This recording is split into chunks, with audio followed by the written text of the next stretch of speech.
বিসমিল্লাহির রহমানির রহিম। সেই ফেরেশতাদের কসম যারা ডুব দিয়ে টানে এবং খুব আস্তে আস্তে বের করে নিয়ে যায়, আর দ্রুত গতিতে সাঁতরে চলে, বারবার হুকুম পালনের ব্যাপারে সবেগে এগিয়ে যায়, এরপর সকল বিষয়ের কাজ পরিচালনা করে।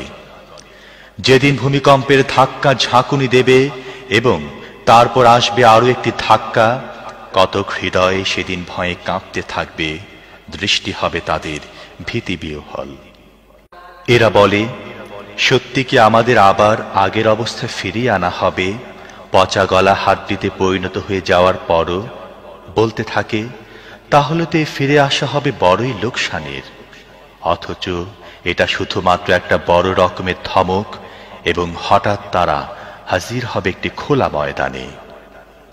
তোমার কাছে কি মুসার ঘটনার খবর পৌঁছেছে, যখন তার রব তাকে পবিত্র তুয়া উপত্যকায় ডেকে বলেছিলেন, ফিরআউনের কাছে যাও, সে বিদ্রোহী হয়ে গেছে, তাকে বলো, তোমার কি পবিত্রতা অবলম্বন করার আগ্রহ আছে এবং তোমার রবের দিকে আমি তোমাকে পথ দেখাবো, তাহলে তোমার মধ্যে তার ভয় জাগবে।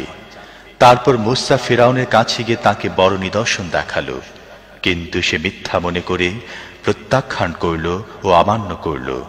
তারপর চালবাজি করা মতলবে পিছন ফিরল এবং লোকদের জমায়েত করে তাদেরকে সম্বোধন করে বলল, আমি তোমাদের সবচেয়ে বড় রব।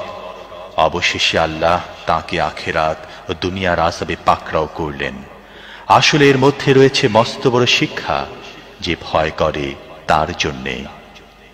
তোমাদের সৃষ্টি করা বেশি কঠিন কাজ না আকাশের?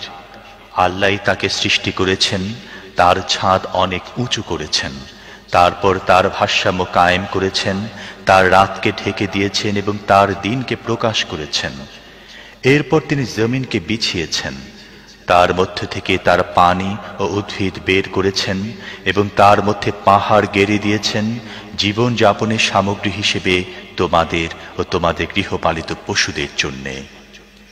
তারপর যখন মহাবিপর্যয় ঘটবে, যেদিন মানুষ নিজে যা কিছু করেছে তা সব স্মরণ করবে এবং প্রত্যেক দর্শনকারীর সামনে জাহান্নাম খুলে ধরা হবে, তখন যে ব্যক্তি সীমা লঙ্ঘন করেছিল এবং দুনিয়ার জীবনকে বেশি ভালো মনে করে বেছে নিয়েছিল, জাহান্নামই হবে তার ঠিকানা। আর যে ব্যক্তি নিজের রবের সামনে এসে দাঁড়াবার ব্যাপারে ভীত ছিল এবং নফসকে খারাপ কামনা থেকে বিরত রেখেছিল, তার ঠিকানা হবে জান্নাত। এরা তোমাকে জিজ্ঞেস করছে, সেই সময়টি কখন আসবে? সেই সময়টি বলার সাথে তোমার সম্পর্ক কি? এর জ্ঞান তো আল্লাহ পর্যন্তই শেষ। তার ভয়ে ভীত এমন প্রত্যেক ব্যক্তিকে সতর্ক করাই শুধুমাত্র তোমার দায়িত্ব।